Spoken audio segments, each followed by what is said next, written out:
I know আর কোনো আওয়াজ শুনতে ভালো লাগছে না, আপনারা আমাকে মিস করছেন। এই তো আমি চলে এসেছি আপনাদের সাথে বক বক করতে। দেখে কি মনে হচ্ছে একজন রাজা হাঁটছে, তাই না? অবশ্যই উনি একজন রাজা।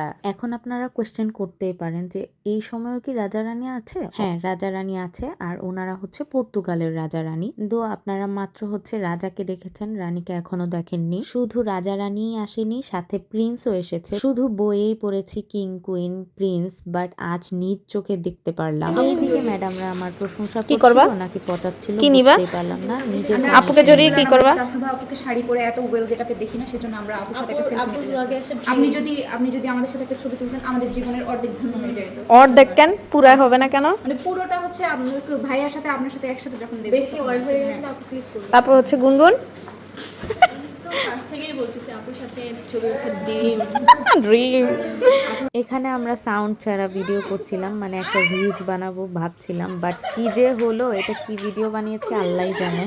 এইদিকে দৌড়াদৌড়ি করে আবার চলে আসলাম বনমায়াতে, দুপুরে না খেয়ে এত পরিমাণ পরিশ্রম করে। আহা কি কষ্ট আমার। এখানে একটা ছোটখাটো কালচারাল অনুষ্ঠান হয়েছে, যেহেতু রাজা রানী এসেছে, আমাদের কালচার তো ওনাদেরকে দেখাতেই হবে। এইদিকে লাল কার্পেট বিছানো হয়েছে, যেহেতু এদিক দিয়ে হচ্ছে গেস্টরা আসবে। কালচারাল ক্লাবকে অসংখ্য ধন্যবাদ এত সুন্দর করে সাজানোর জন্য। অবভিয়াসলি ভিডিওতে যদি ভালো করে না দেখে থাকেন, এই নেন ছবি। আই থিঙ্ক আপনারা সবাই দেখেছেন ওনাদেরকে। খুব মনে করে দেখেন, ছোটবেলায় কোনো একটা বইয়ে হয়তো বা দেখেছেন ডাচ নিয়ে পড়ার সময়। আমার তো মনে হচ্ছে আমি আগেও দেখেছি কোথাও একটা বইয়ে বা কোনো পেপারে, বাট আপনারাও মনে করে দেখেন। এখানে একটু প্র্যাকটিস চলছিল, যেহেতু ওনারা আসবে, সে তো বেশিক্ষণ থাকবে না। এই তো গেস্ট চলে এসেছে এখানে, আর আপনারা ভাবতেই পারেন প্রিন্স কি করছে। আসলে উনি খেলছিলেন, কারণ এখানে আমাদের একটা কোড করা আছে খেলার ঘর। যত ইন্টারন্যাশনাল মানুষ দেখছি ততই শিখছি যে ওনারা কত উৎফুল্ল থাকে যে কোনো ব্যাপারে। আমরা বাঙালিরা যদি সেখানে থাকতাম, মজা তো দূরের কথা, মুড নিয়েই কুল পেতাম না।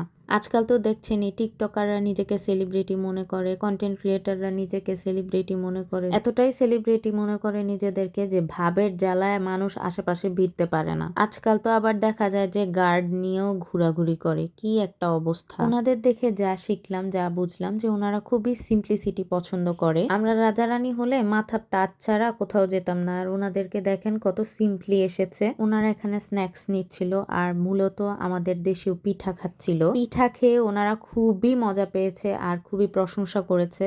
এই দিক থেকে আমাদের বলতেই হবে, আমাদের দেশ পিঠাপুলির দেশ। এইদিকে সবাই পিঠা নিয়ে খাচ্ছিল আর এনজয় করছিল, আর আপনাদের জন্য ভিডিও নিতে নিতে আমি পিঠাই খেতে পারিনি। বাই দ্য ওয়ে সবাই খেয়েছে, তাতেই আমি খুশি, কারণ সবাই খুশি থাকলে আমার ভালো লাগে। এইদিকে আমাদের দেশীয় গানে সবাই নাচানাচি করছিল, প্রিন্স অ্যান্ড অলসো কুইন। দেখেন তাদের এনজয়মেন্টটা দেখলেই আপনাদের মন ভালো হয়ে যাবে, যে অন্য একটা দেশ থেকে এসে আমাদের সাথে এত মিশে গেছে। ব্যাকগ্রাউন্ড সংটা দিলাম না, তবে আপনারা গেস করেন কোন গান হতে পারে। এই যে দেখতেই পাচ্ছেন রানী, উনিও নাচানাচি করছিল সবার সাথে। খুবই মিশুক একজন মানুষ। আনন্দ আর উৎসবে চলে গেল আজকের দিনটা। এত কাজের ফাঁকেও খুবই মজা হয়েছে আজকে। সবশেষে যখন কুইন বলল যে চলো আমরা শুধু মেয়েরা, ফিমেলরা ছবি তুলবো, তখন খুবই ভালো লেগেছে।